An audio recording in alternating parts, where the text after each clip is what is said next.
മക്കയിലെ മുശ്രിക്കുകൾ അവരുടെ പ്രപിതാക്കളായി അബ്രഹാമിനെയും ഇസ്മായിലിനെയും അംഗീകരിച്ചവരായിരുന്നു എന്നുമാത്രമല്ല അവർ അഭിമാനപൂർവ്വം എടുത്തു പറഞ്ഞിരുന്നതുമായിരുന്നു.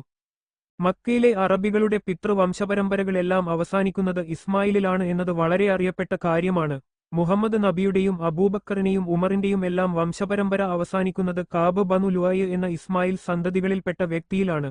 Family tree of Muhammad, Abu Bakr, Umar, Usman എന്നൊക്കെ സെർച്ച് ചെയ്താൽ ഗൂഗിളിൽ നിന്ന് തന്നെ ഇതൊക്കെ കിട്ടും.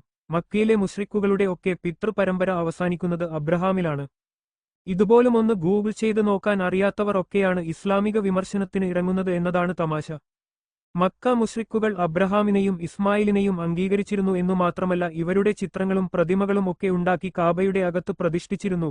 മുഹമ്മദ് നബിയുടെ മക്ക വിജയവേളയിൽ ഖുറൈശികൾ കാബയിൽ സ്ഥാപിച്ച ഇബ്രാഹിമിന്റെയും ഇസ്മായിലിന്റെയും പ്രതിഷ്ഠകൾ നീക്കം ചെയ്ത സംഭവം സ്വഹീഹുൽ ബുഖാരിയിൽ കാണാം. ഹദീസ് കാണാം. അബ്ദുല്ലാഹിബ്നു അബ്ബാസ് നിവേദനം, മക്ക വിജയവേളയിൽ പ്രവാചകൻ കാബയുടെ അകത്തുകയറാൻ വിസമ്മതിച്ചു. അതിനകത്ത് വിഗ്രഹങ്ങൾ ഉണ്ടായിരുന്നത് ആയിരുന്നു കാരണം. വിഗ്രഹങ്ങൾ നീക്കം ചെയ്യാൻ പ്രവാചകൻ കൽപ്പിച്ചു. അപ്രകാരം ചെയ്യപ്പെട്ടു. കയ്യിൽ ഭാഗ്യ പരീക്ഷണം നടത്തുന്ന അമ്പുകളുമായി നിൽക്കുന്ന ഇബ്രാഹിമിന്റെയും ഇസ്മായിലിന്റെയും ചിത്രങ്ങളും നീക്കം ചെയ്യപ്പെട്ടു. പ്രവാചകൻ പറഞ്ഞു, അല്ലാഹുവിന്റെ ശാപം ഇവരുടെ മുശ്രിക്കുകളുടെ മേലുണ്ടാവട്ടെ. ഇബ്രാഹിമും ഇസ്മായിലും ഒരിക്കലും അമ്പുകൊണ്ട് ഭാഗ്യപരീക്ഷണം നടത്തുന്നവർ ആയിരുന്നില്ല. അതിനുശേഷം കാബയുടെ ഉള്ളിൽ കയറുകയും അതിന്റെ മൂലകളിൽ നിന്ന് തക്ബീർ മുഴക്കുകയും ചെയ്തു. അതിനകത്ത് നമസ്കരിച്ചില്ല. സഹീഹുൽ ബുഖാരിയിലെ ഹദീസ് 1601 ഇത് പറയുന്നത്. മക്ക മുശ്രിക്കുകൾ അല്ലാഹുവിൽ വിശ്വസിച്ചവരായിരുന്നു. മുസ്ലിങ്ങൾ മാത്രമല്ല ക്രിസ്ത്യാനികളും ജൂതന്മാരുമൊക്കെ അല്ലാഹുവിൽ വിശ്വാസമുള്ളവരാണ്. എന്നാൽ അല്ലാഹുവെപ്പറ്റി പല വികല വിശ്വാസങ്ങളും ഇക്കൂട്ടരെല്ലാം വച്ചുപുലർത്തിയിരുന്നു എന്നതായിരുന്നു പ്രശ്നം. അല്ലാഹുവിന് പെൺമക്കളുണ്ട് എന്ന് മുശ്രിക്കുകളും യേശു അല്ലാഹുവിന്റെ പുത്രനാണെന്ന് ക്രിസ്ത്യാനികളും ഉസൈർ അല്ലാഹുവിന്റെ പുത്രനാണെന്ന് അന്നത്തെ ജൂതന്മാരും വിശ്വസിച്ചു.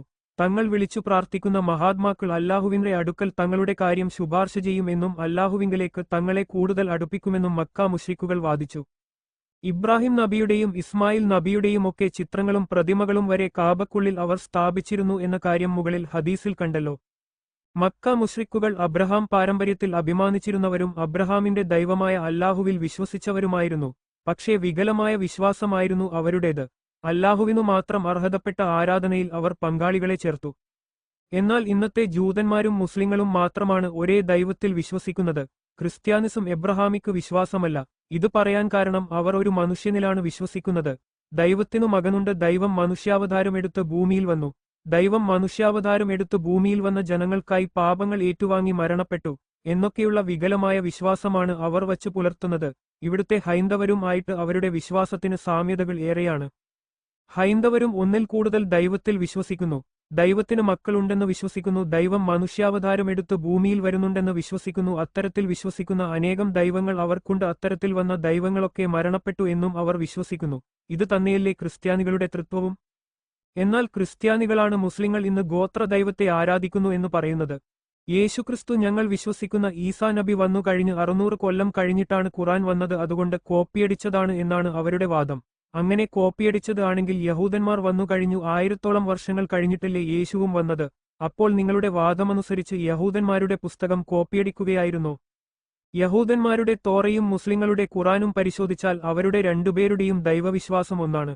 എന്നാൽ ക്രിസ്ത്യാനികളുടെ വേദഗ്രന്ഥം പരിശോധിച്ചാൽ യഹൂദന്മാരുടെ അടിസ്ഥാനപരമായ ദൈവവിശ്വാസത്തിന് എതിരായിട്ടാണ് ക്രിസ്ത്യാനിസം നിൽക്കുന്നത്. ഉദാഹരണത്തിന് യഹൂദന്മാരുടെ ഗ്രന്ഥത്തിൽ പറയുന്നത് ദൈവം ഏകനാണ്, ദൈവം മനുഷ്യനല്ല, ആരും മറ്റൊരാളുടെ പാപഭാരം ചുമക്കുകയില്ല, പിതാവ് പുത്രന്റെ പാപഭാരം ചുമക്കുകയില്ല. ഇതൊക്കെ ക്രിസ്ത്യാനികളുടെ വിശ്വാസത്തിന് എതിരാണ്. എന്നാൽ ഈ പറഞ്ഞതൊക്കെ മുസ്ലിങ്ങളുമായിട്ട് വിശ്വാസത്തിൽ തുല്യമാണ്. എന്നാൽ യേശുവിനെ പ്രവാചകനായും ഒരു വ്യക്തി വന്ന് യേശു നല്ലവനാണെന്ന് പറഞ്ഞപ്പോൾ ദൈവമല്ലാതെ മറ്റാരും നല്ലവനല്ല എന്ന് യേശു മറുപടി നൽകിയതായും കാണാം.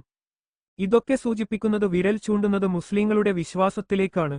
മുസ്ലിങ്ങളുടെ വിശ്വാസമനുസരിച്ച് നിരവധി പ്രവാചകന്മാരും ഗ്രന്ഥങ്ങളും വന്നു. എന്നാൽ മുൻ ഗ്രന്ഥങ്ങളൊക്കെ മനുഷ്യരാൽ തിരുത്തപ്പെട്ടു. എന്നാൽ അവയിൽ ദൈവിക വചനങ്ങളും കാണാം. അതാണ് ക്രിസ്ത്യാനികളുടെ ഗ്രന്ഥത്തിൽ തന്നെ പരസ്പരവിരുദ്ധമായ വിശ്വാസങ്ങൾ കാണാൻ സാധിക്കുന്നത് യേശുവിനെക്കുറിച്ച്. അതുകൊണ്ടാണ് യഹൂദന്മാരുടെ അടിസ്ഥാന വിശ്വാസത്തിനെതിരായി ക്രിസ്ത്യാനികളുടെ വിശ്വാസം പിൽക്കാലത്ത് പ്രവാചകനായ യേശുവിന്റെ കാലശേഷം മനുഷ്യരാൽ രൂപപ്പെട്ടത്. ഡിസ്ക്രിപ്ഷൻ ബോക്സിൽ ഞാൻ യഹൂദ പുരോഹിതന്മാർ അല്ലാഹുവിനെപ്പറ്റി മുസ്ലിങ്ങളുടെയും ക്രിസ്ത്യാനികളുടെയും വിശ്വാസത്തെപ്പറ്റിയും പറയുന്നത് വീഡിയോയുടെ ലിങ്ക് ഞാൻ അറ്റാച്ച് ചെയ്യുന്നുണ്ട്. അതിൽ യഹൂദന്മാരും പറയുന്നത് മുസ്ലിങ്ങളും അവരും മാത്രമാണ് ഒരേ ദൈവത്തിൽ വിശ്വസിക്കുന്നത്. ക്രിസ്ത്യാനിസം എബ്രഹാമിക്ക് വിശ്വാസത്തിനെതിരാണ് എന്നാണ്.